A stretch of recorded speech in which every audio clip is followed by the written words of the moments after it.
Good morning. My name is Britt and I am a digital illustrator and teeny tiny business owner, currently selling prints, stickers, totes, and other cute things over on both Shopify and Etsy. So I launched my online illustration shop about 4 months ago, and last month I took part in my first ever art market.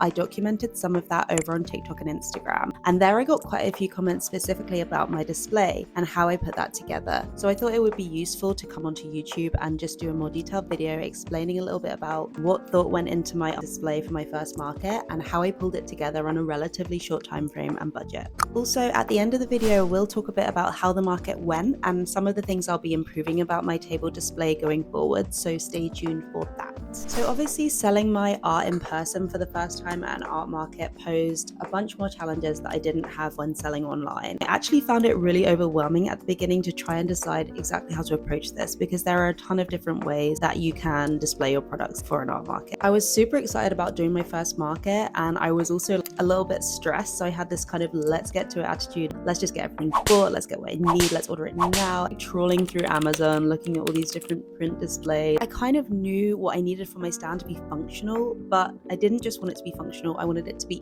impactful. I basically had to just take a step back and think, how do I want to display my products specifically?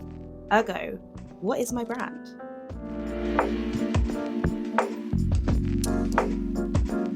I've recently started sharing my small business journey here on YouTube in the hopes that I'm going to make this my full-time bag one day. So if it seems like something you'd like to tune into to see my progress on my art journey and my small business growth, then feel free to hit subscribe to get a new update from me every month.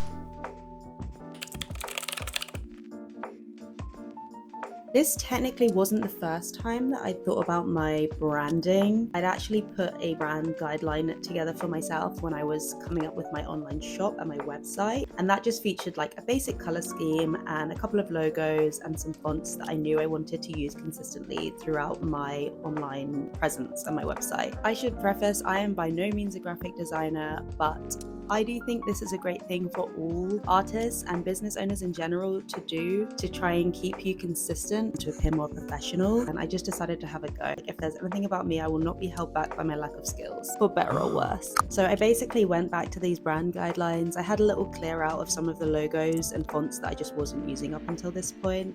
And I tweaked some of the logos that I already had to improve them a little bit. Luckily, a lot of the groundwork was already there, but the challenge now was to take the brand guidelines that had worked on my website and translate this to a physical display. So I did what any self-respecting artist would do. I went down a Pinterest hole.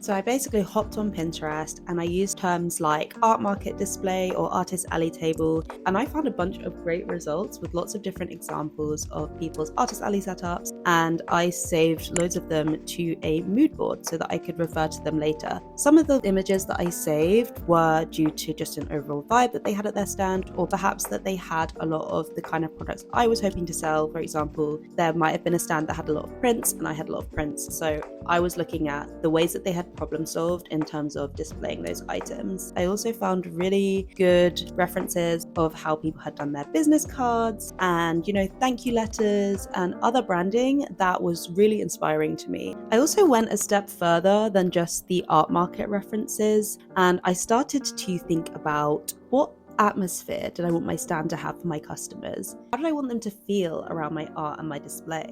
My art has a strong culinary influence, for example, with soft palettes and a playful sense of humor. My motifs include baked goods, fast food, cute animals, and flowers. With this starting point, I searched for phrases like Parisian cafe or retro diner that I thought could tie into these themes visually. I was basically thinking, if my art was a place, what would that place be? As I was gathering images, I started to note down aspects that stood out to me and were repeated. There were things like checkered patterns and stripes, a lot of natural materials as well, like wood and wicker. There were obviously a lot of pastel colors, but there were also like bright pops of red and pink, which added that kind of fun sense of humor aspect that I really liked about my art. The spaces that I tended to save felt clean and modern. They were cozy and inviting and fun and playful, but they also had a kind of vintage feel to them, as if they had withstood the test of time. That was kind of everything that my art stood for as well. I frequently find myself using phrases like nostalgic and charming and whimsical and minimalist to describe my artwork, and it really felt like the spaces that I was seeing reflected that, which was a super positive sign. So now that I had a better idea of the kind of vibe that I wanted my stall to have, as well as a better idea of the actual techniques that people use to display their products, partially due to my Pinterest diving and partially due to a ton of useful videos from other helpful YouTubers, thank you, I was ready to think about actually purchasing some of that stuff from my shopping list. And I was being super indecisive. For example, I knew from the kind of playful cafe vibe that I had deduced from my mood board that I wanted to go with a gingham tablecloth, but then I was just there choosing between all of the different colors of gingham tablecloth that I could possibly have and being super indecisive about it. It was just too much for my brain to handle. Whenever I hit a problem like that, it's time to take things out of my brain and get them onto a page.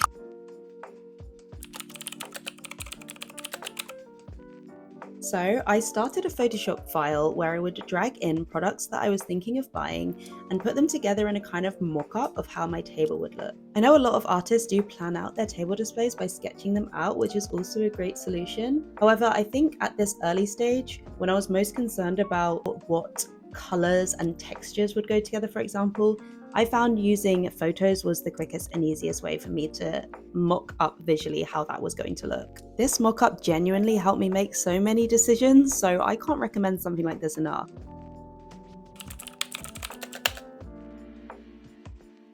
I tried to be intentional at this point because it is very easy to just buy more than you need for these first events. So I kept a list of exactly what products I would be displaying on my stall, and then I added in what I thought I would display them on, or things that I already had, things that I needed to purchase and that kind of thing, so that I was only buying things that I actually intended to use. I did buy a lot of my display items from Amazon just for like time reasons, and I think it would have been really nice to shop more locally and get some more things from charity shops. I did find a few cute things in the charity shop the day before the market, which I added to my stand, and that was really fun. But if I'd had more time, I would have liked to shop for more things that way. I actually opted to get my table runner and business cards professionally made by Vistaprint. I just wanted to have a bit of polish to my display that would make customers take me more seriously. I thought about making my own table runner and business cards, but I'm kind of glad I didn't, to be honest, because I was pretty low at time at this point, as I said, and I just think it would have been a waste of my time when I still had work to do on my actual products that I was selling.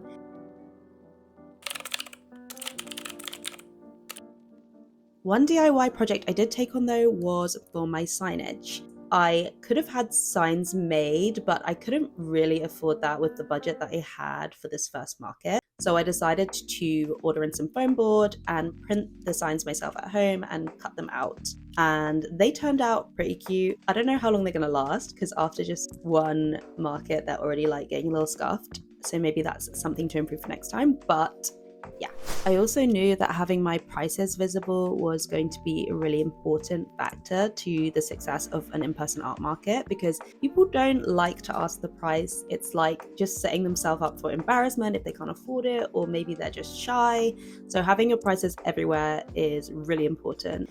So I basically made a list of all of the prices that I knew I was going to need for my different products, including my special deals. And I also printed those out and cut out foam board backing for them as well, so that they would just have a little bit more sturdiness to them on my stall. The actual hearts was kind of inspired by the fact that my market was just after Valentine's Day, but I think it's really cute and I'm happy to keep them for my future events. Like, I think it's a cute, unique shape, and also that color of red wasn't in my color scheme when I did my website. And I actually added it after seeing it a lot in the mood board images that I was putting together. I think it works so well. So that's another good result from my mood boarding process. And just in case that wasn't enough price visibility, I also printed out a big price list that I attached to the front of my stand just so people could see all the prices in one place. I did have a board as well with my special deals on that I had intended to display, but my printer ran out of ink, so I had to get it printed at like the local print shop. The quality was really bad, so I didn't really want to display it just because it didn't feel as good quality as my other signs. But it did come in really handy because I basically just used it as a prop that I would show to people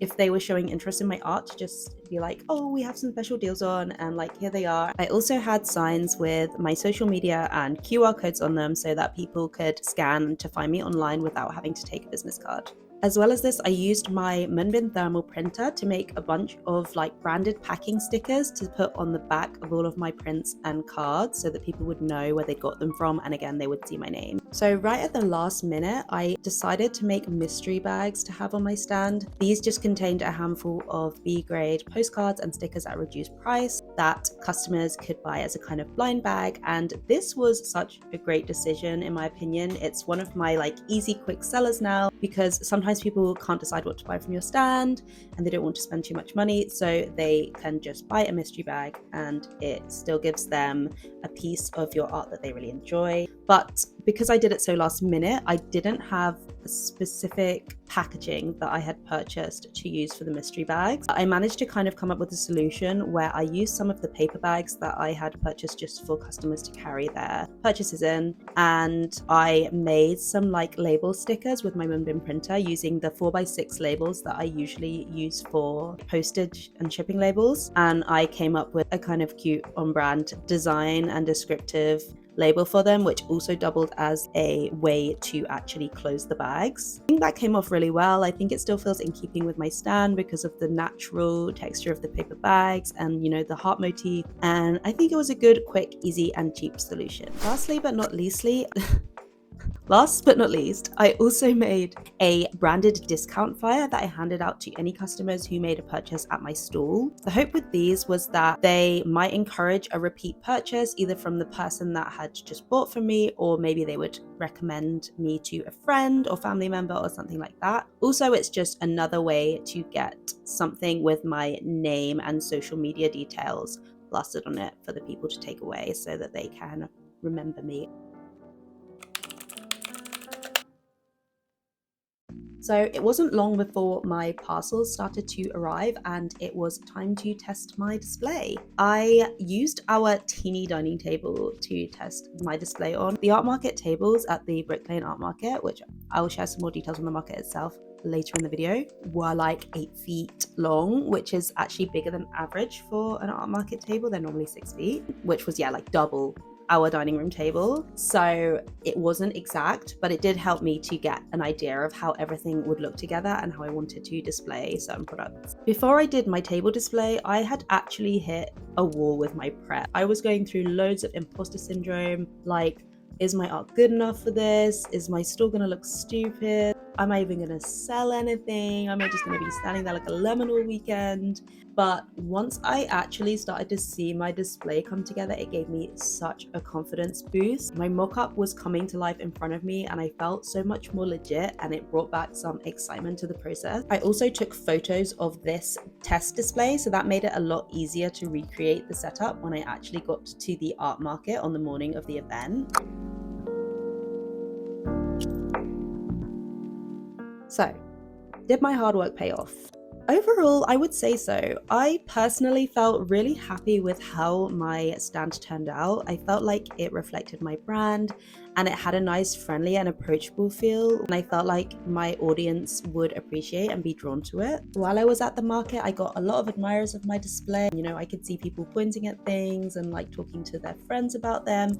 And I saw a lot of people having their eye caught by it as they were passing through the market, which was really positive. I also felt like people were engaging with a lot of parts of the display. Like they would flick through the t-shirts and they would go through the postcards and the racks and the prints. And it felt like the display was really accessible to them. I think the price signs were also successful in that it didn't feel like people had to ask me for prices too often. People will always still have to ask you for prices because it's like they're kind of overstimulated by your stand half the time, but it didn't happen too often. Also, like I said, that special deals board was great for just like drawing people in to my stand more, and definitely helped me make some extra sales than I would have otherwise. So anyway, hopefully I have covered everything that I needed to in terms of how I put together and came up with my first ever Artist Alley display, and I hope that it was helpful. Like I said, tune in for part 2 to hear my honest review of the backyard market on Brick Lane, and to hear me go through some of the mistakes that I made at my first art market experience that I will definitely be learning from going forward. See you there!